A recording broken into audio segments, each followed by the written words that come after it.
What is going on? So in this video, I'm going to be answering the age-old question of why do most realtors fail? And why do they fail so quickly? Because the stat is that 75% of new agents will quit and be out of the business within the first year of entering business. And within the first 5 years, 87% of new agents are out of the business.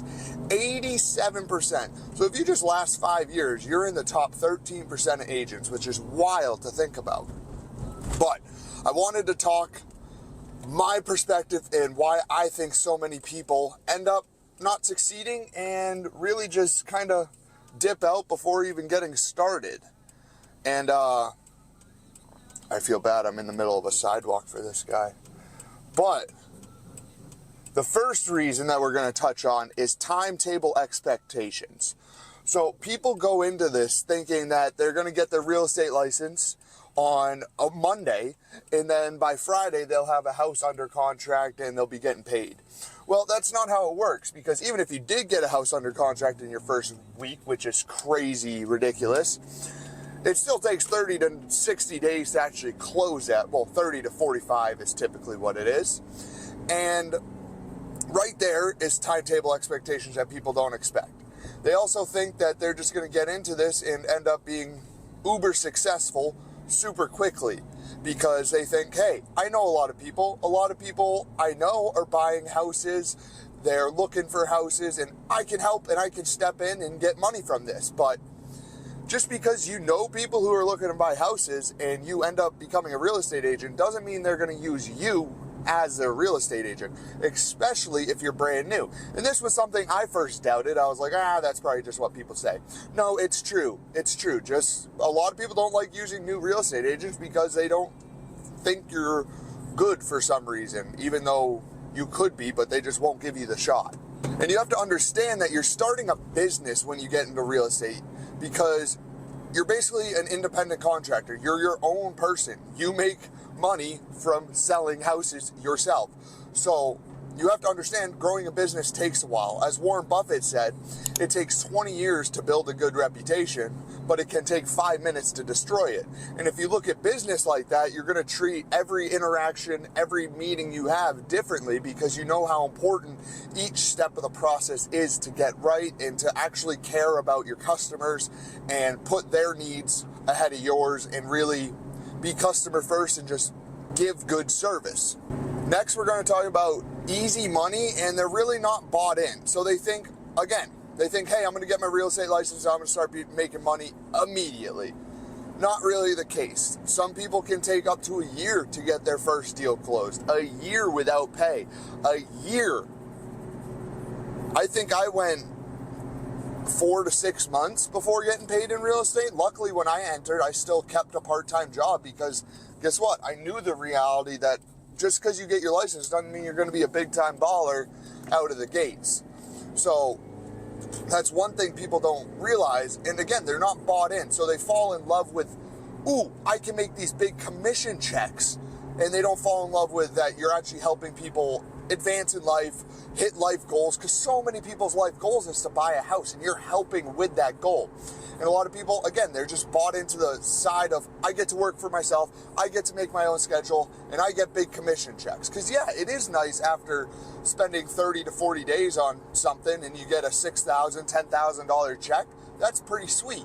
But what you don't see is the 3 to 6 months before that of actually trying to find that client, trying to network to find those clients, and actually all the upfront work that people just don't see, because they all see just the closing table and that's about it.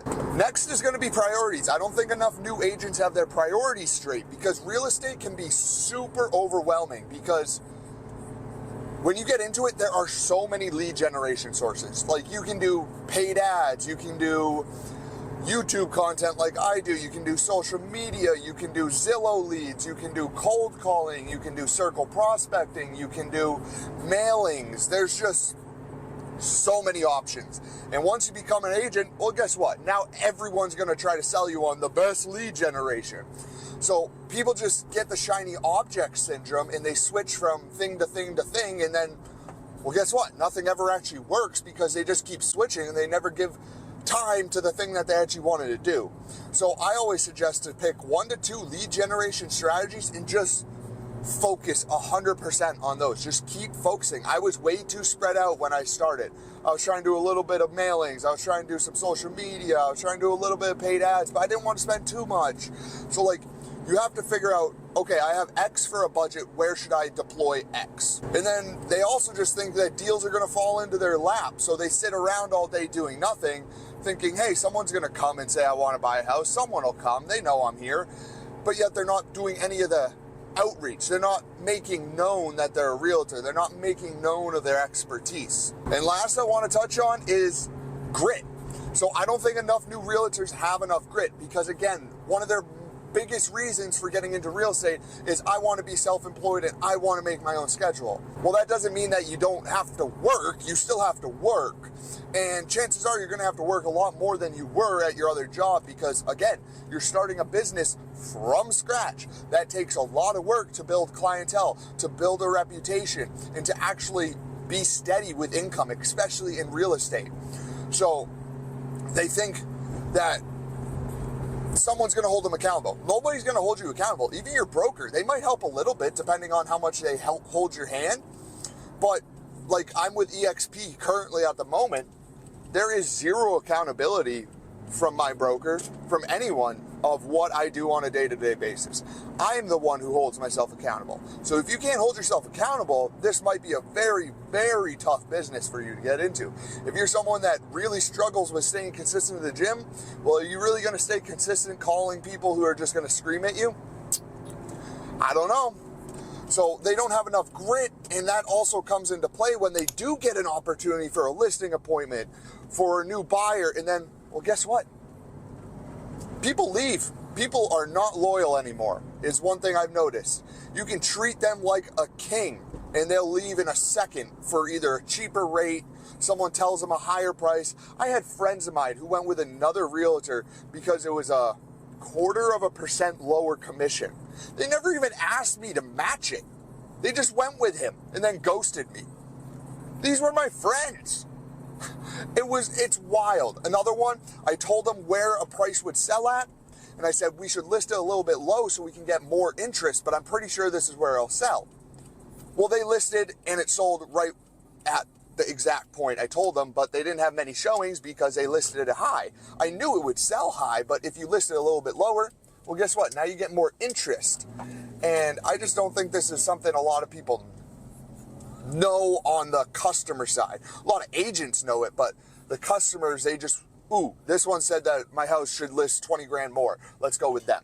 So understand people aren't loyal. Understand that people are going to leave you.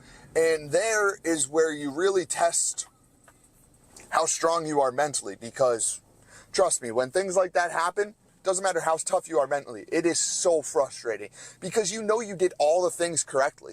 You know you did it right.